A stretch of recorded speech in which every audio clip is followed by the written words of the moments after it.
So this problem starts to get a little more challenging when you have multi-dimensional conversions.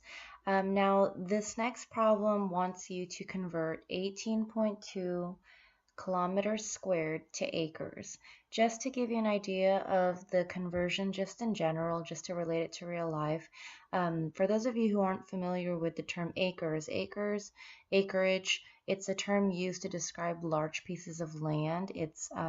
And 1 acre is about the size of a football field. So I just wanted to put that into perspective for those of you who aren't familiar with that term. Now we know what a kilometer is. We know that it's kind of similar to a mile, but a square kilometer refers to an area. So one of the things you may have noticed in your note packets was that the conversion was given to you of 1 acre being equal to 1.56 times 10 to the negative 3 miles squared. So this conversion was given to you in your notes, but we need a little bit more to help us convert from kilometers squared.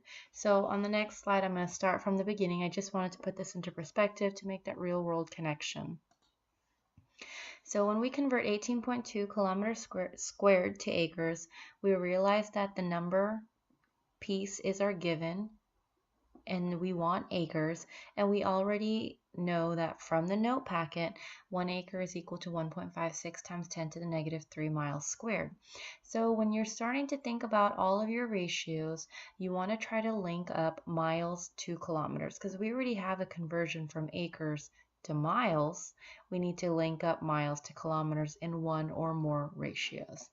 Now, if you think about the paper that you were given with the conversions that you need to memorize, you can look in the length box and realize there's nothing here related to miles. Be careful because M is meters, not miles. Nothing here about miles. And so we want to go to our second source of conversions, which is our test copy of the behind the periodic table. We do have a conversion here that tells us that 1 mile is equal to 5,280 feet as well as 1.61 kilometers. So we are going to use that conversion for our problem. Now we can link up kilometers squared to acres by relating kilometers to miles, miles to acres. Now, what makes this problem more challenging is that we're talking about a two-dimensional space here, and this conversion alone is not enough to get us from kilometers into miles squared. So I'm going to show you a few different ways that you can write this in to make this linear length into a two-dimensional length. So you can just take the ratio and throw the entire thing into parentheses and just put a squared symbol on the outside. You can also show it like this, where you have your numerator squared as well as your denominator squared. Now I'll tell you, this is probably the easiest way to write it down on paper. However, just from my personal experience, I have found that I've made more errors in the calculation part writing in my ratio like this than if I get more specific. So I'm getting more specific in ways that you can write this into your problem. As if this wasn't specific enough, you can actually take the square and then square every single piece of your ratio so that it makes it a little bit more clear that we have miles squared, kilometers squared, just like we want in the problem.